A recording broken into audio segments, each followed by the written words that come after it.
So hello guys, welcome back to my channel. और आज हम स्टार्ट करने जा रहे हैं क्लास 10th का human digestive system.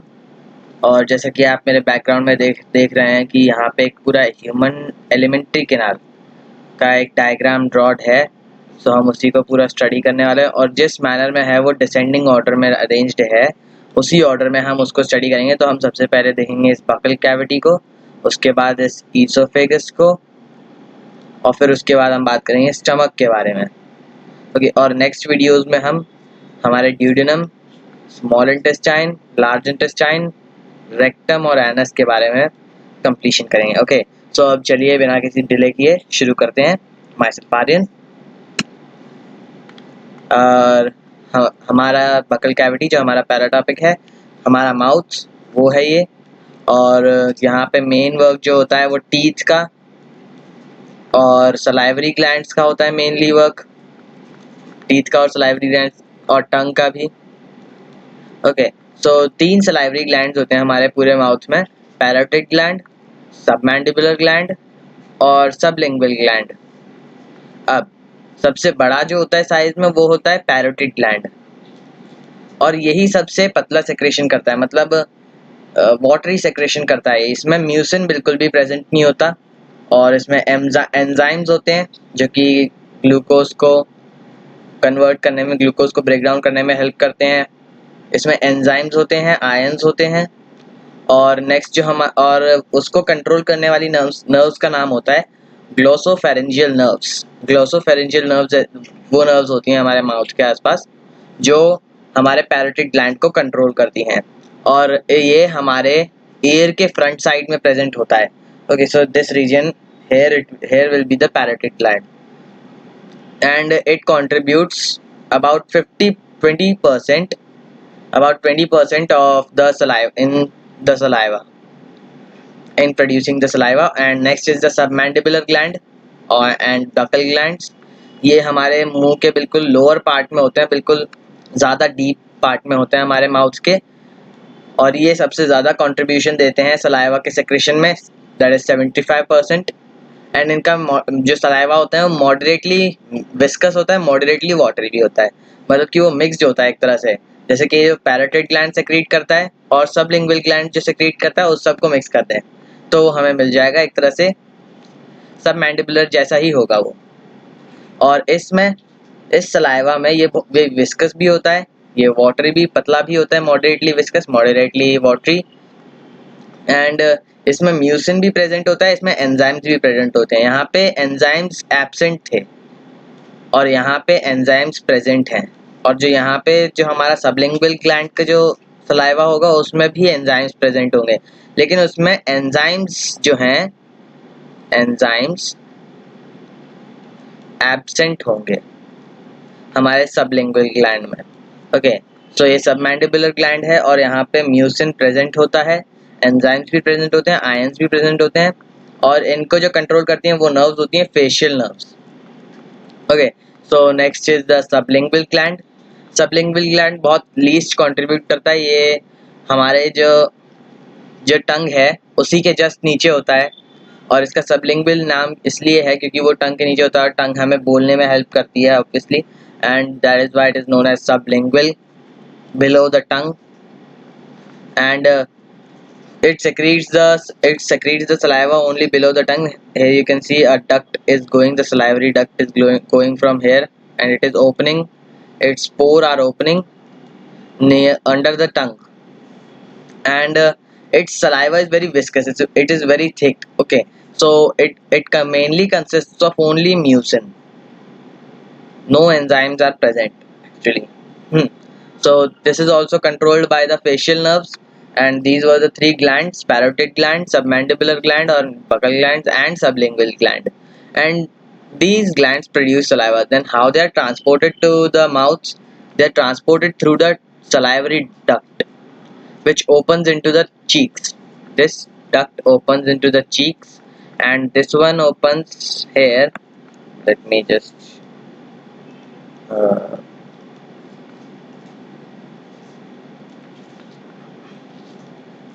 uh, here this duct opens Here this duct comes from these two glands and opens under the tongue from these pores, we can say. And these ducts help in the transportation of saliva from these glands into our mouths so that they can come in action. And the next is tongue. Plays a very important role in mixing the food with saliva, in chewing and swallowing the food with saliva, and moving the food around throughout our mouth. And also it helps in swallowing, pushing down the food through the esophagus. And the next comes the teeth. Here it is giving that its function is to cut and grind the food. And now we will study about these teeth in detail. And this is the human dentition. This is the whole teeth structure, how teeth are placed in our mouth. And this is the dental formula. If we just forget this 2, let's forget that here is any 2 written here. Okay, so this much in the brackets, what is it? It is the formula. It is the number of teeth present only in the half side of both the jaws. In the half side of both the jaws, let's see, 2 canines upside, 2 canines on the lower jaw, two incisors on the upper jaw, 2 incisors on lower jaw, 1 canine on the upper jaw, 1 canine on the lower jaw, 2 premolar on the upper jaw, 2 premolar on the lower jaw, 3 molar on the upper jaw, and 3 molar on the lower jaw. So this is the dental formula of adult human. Permanent dentition. Permanent teeth complete at the age of 21, and this is the adult age. So it is the dental formula of adult human. Like you can see here, 1, 2 incisors, and on the lower jaw also. This is the dental formula, and if we multiply it with 2, we get the whole number of teeth. So if we just add up these, checking, okay, 2, 2, 4, 4, 5, 6, 7, 8, 9, 10, 11, 12, and then so on. Then if we add up these whole and multiply it with 2, we get 32 as the sum. Okay, so this is the teeth structure. And there is one teeth, that is the wisdom tooth, that is the third molar actually. And why is it called wisdom tooth? This one, it is the wisdom tooth here also. So why it is called the wisdom tooth? Because it comes at the age of 17 to 21. 17, it's nearly the adult age. Okay, so at this time a human being gets adult, and being an adult means that you are wise enough to take your decisions on your own. Everyone thinks that. Okay, that is why on this age we become wise, and that is why this tooth is known as the wisdom tooth, because it comes on this age. Okay, so the next is the esophagus. The esophagus is just a passage, is just a pathway for the food to come down from the mouth to the stomach. And this structure, this epiglottis, plays a very big role in transporting the food. Because if this is not present, then many severe things can happen, like suppose this is not present here. Okay, so when the food will come from the mouth, it can go in the trachea also and do damage to our body.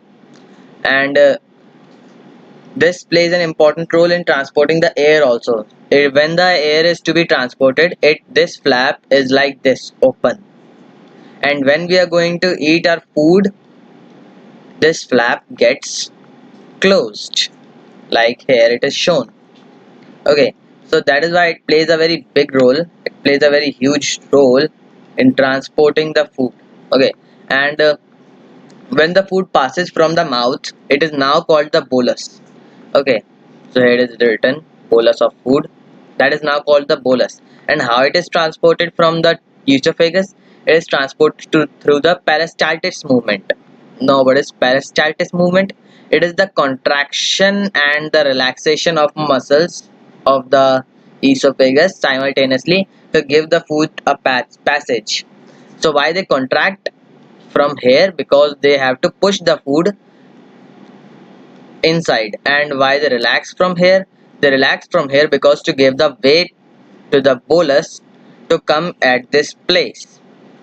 And now before this enter the esophagus, there is a esophageal sphincter which prevents the air entering the esophagus, and it opens when we are going to eat food. And this is, and here also there is a sphincter which is called the cardiac sphincter, which help in the passing of food, and it opens when we are eating food, when we are swallowing food. And when the food comes to this path, it opens and lets the bolus enter the stomach. Okay, and here also there is a sphincter which is called the pyloric sphincter, because this is pyloric sphincter because it is near the pylorus. And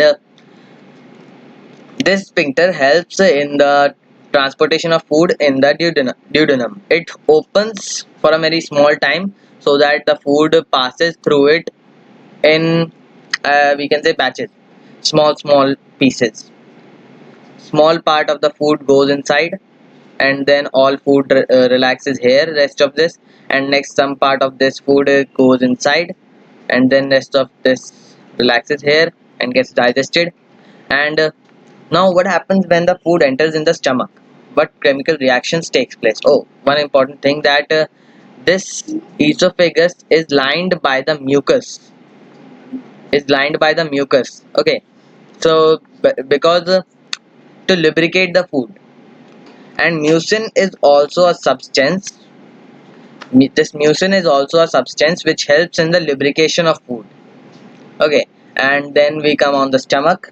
The stomach has, uh, when this enters to the, there is a cardiac sphincter here, and when it enters the stomach, we get three layers of stomach, four layers: mucosa, submucosa, muscle layers, and serosa. Serosa is the outermost layer, mucosa is the innermost layer. Okay, so next here is a rage. If we see it in real life image, rage is like this. In this rage, gastric pits are present. So these gastric pits help in the releasing. So these gastric pits release the HCl and the other enzymes which help in the digestion of protein and the other substances. So protein, the digestion of protein digestion in stomach. These reactions takes place. That pepsinogen, it is in inactive form. It is actually pepsin, but in inactive form it is called pepsinogen. And when it reacts with HCl, it forms the pepsin. It gets active because pepsinogen, we can say, activates, needs an acidic medium to start its work to become active. And then comes the protein, water plus pepsin, it becomes polypeptides, and we can say peptide also, next peptide. And then milk is also digested here through the renin. And then casein, water, it converts into casein and water. And then casein gets converted into polypeptide. Just a minute. And then polypeptide and amino acids. And then we can see that a fact point, that gastroesophageal reflux disease.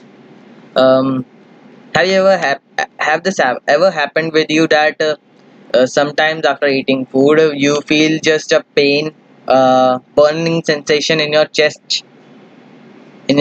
Okay, so this is because of this disease, gastroesophageal reflux disease. This is because of the opening of the cardiac sphincter when the food is getting digested.